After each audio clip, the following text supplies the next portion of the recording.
A short film shot in Zambales is representing the Philippines in the 72nd Berlin International Film Fest. The movie It's Raining Frogs Outside premiered at the prestigious film fest last February 13th. It's competing in the Berlinale shorts section against 20 other short films from all over the world. Now, the film's director, Maria Estela Paiso, joins us now here on New Day. Hi, Direk. Congratulations to you. It's Raining Frogs Outside is actually your debut film, and here you are already making history. You're actually, for the benefit of our viewers, you're actually the first Filipina filmmaker in the Berlinale shorts history.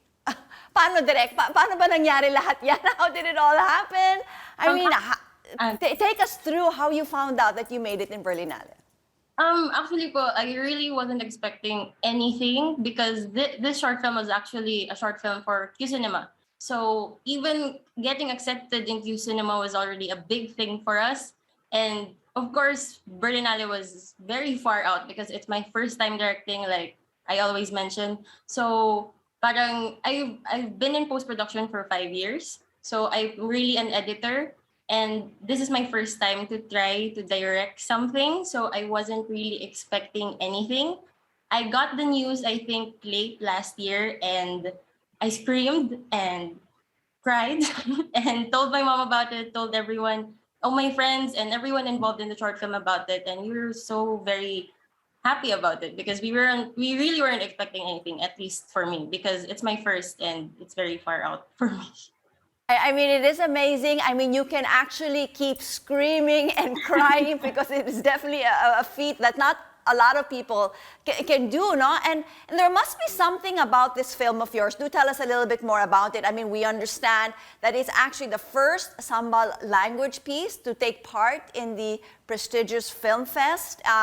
For those who may not be familiar, itong Sambal is spoken primarily in provinces such as Zambales, Pangasinan, and Palawan. Okay, tell us more about the film and why did you decide to do this in the language?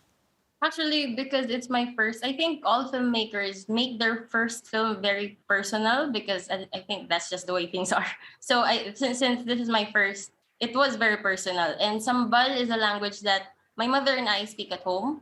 And I decided to make it in Sambal because the themes and concepts discussed in the short film are very, very close to me. I wasn't born in Zambales, but my mother was. But when I was born in Quezon City, we often would go back to Zambales because that's where she was from. So I essentially grew up in two different places and had an issue on identity on where is really my home. So that's what this film is about. It's about tackling identity. And that's why I use Sambal, because it came to a point in time when I thought my mother invented the language because we were the only ones speaking it in the city. I had no friends who could speak it. So I thought maybe she invented it, so we had a secret code. So, and this short film, I think what made it even more personal, because I mentioned that it's been 5 years that I've been in post-production, and I worked with the people I've been working with since I started editing. So I think every emotion and every memory and everyone I wanted to work with was put in this film. So it was something long time coming. So how, Direk, how did the frogs come into play? Tell us a little bit about the unique title, that you have for this film of yours. I think it came from something. I wanted something to symbolize forgiveness. If this was a pitch, I would say that biblical wise, the reign of amphibians in the Bible symbolized like a catastrophe, and the aftermath was some sort of a symbol of forgiveness. And I wanted to manifest that because I wanted to move on and accept my identity growing up in two places and forgive my turbulent childhood. But at the same time, personal wise, I couldn't, since I spent a lot of my years in childhood in Zambales, I couldn't erase the image of frogs in the rice fields because they were very prominent and they're always present when you're in Zambales. So I think this is like some sort of play to the question, what would happen if all the frogs in Zambales would like rain from the sky. So this is the answer. There you go. I mean, we have to watch a short film of yours. Actually, last year, your film received the Gender Sensitivity Award at the Q Cinema International Film Festival. I mean, what's the main takeaway, or what message did you want to convey to your audience with your film? I think the main message was the personal is always political because that's just how I am.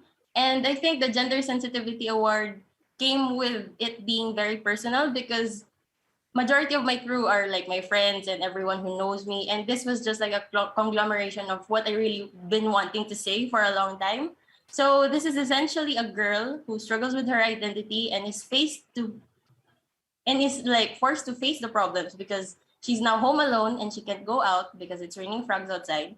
And since she's like stuck in her childhood home, she has now she is really forced to face everything of her history and her personal history, and the same history is also attacking her and transforming her at the same time. So it's sort of a personal implosion and transformation of some sort.